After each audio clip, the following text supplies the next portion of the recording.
You're listening to the Cyberwire Network, powered by N2K.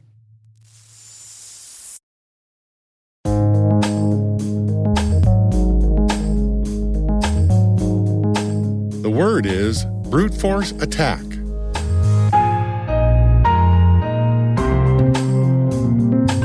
Spelled brute as in crude, force as in to compel, and attack as in to set upon in a hostile way.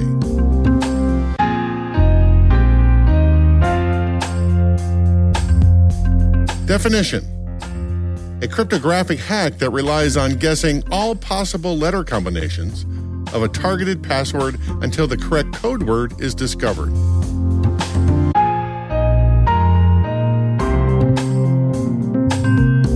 Example sentence: several brute force password cracking applications exist that make it easier for the hackers who don't want to write their own and go by the colorful names of air cracking, John the Ripper, Loft Crack, and Rainbow Crack.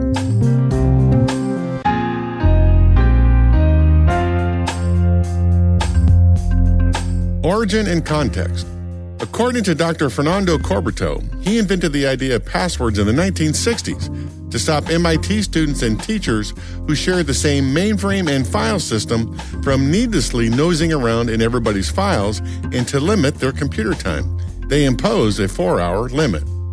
By the late 1970s, it became clear that the computer systems he designed the passwords to protect could be used to discover the secret phrases. The famous team of Diffie and Hellman, these are the same guys that invented the method of securely exchanging cryptographic keys over a public channel called the Diffie-Hellman Key Exchange, the same model that drives all internet commerce today. These guys wrote a paper anticipating brute force attacks. They said that the computer power would rise and the cost of computing would go down so much that it would be possible to brute force guess the keys created by the Data Encryption Standard, or DES. Today, brute force attacks are also known as an exhaustive search and brute force cracking, and there are several methods that can be used. Dictionary attacks. The attacker builds a dictionary of possible words like password 1234 and admin. Then they automate a cracking program using each password in turn for the system they are trying to break into. Credential stuffing. Hackers use user ID and passwords stolen from other compromised sites to break into new systems because many users reuse passwords across different accounts. Hybrid brute force attacks. A dictionary attack that makes educated guesses on word variations, like taking the original password 1234 and trying the opposite 1234 password. Reverse brute force attacks.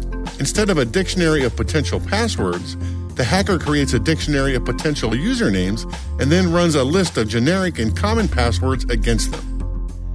Rainbow table attacks. Modern operating systems typically don't store clear text versions of user passwords. Instead, the OS stores a standard cryptographic hash of the password. Hackers will create a word dictionary or rainbow table, add the hash versions to the table, and then use the hash versions to try to log in.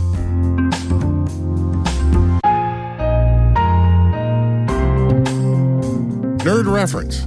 In the classic cybersecurity canon Hall of Fame book, The Cuckoo's Egg, Tracking a Spy Through the Maze of Computer Espionage, the author, Dr. Clifford Stoll, describes the first public cyber espionage attack in the late 1980s by a group of East German mercenary hackers working for the Russians, targeting the Unix computer systems at the Lawrence Berkeley Lab in California. They used a rainbow table attack that, at the time, had never been seen before. Since the hackers were working out of Europe and didn't have local access to the targeted systems, they legitimately logged into the Berkeley lab through other means and copied the Berkeley password file to their local machines in Europe. Since the password file didn't store the clear text phrases, the East German hackers only had the hashed versions of the passwords available.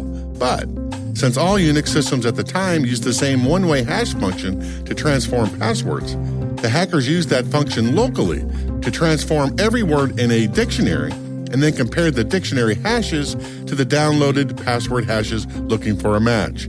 If they got one, they used the account to legitimately log in.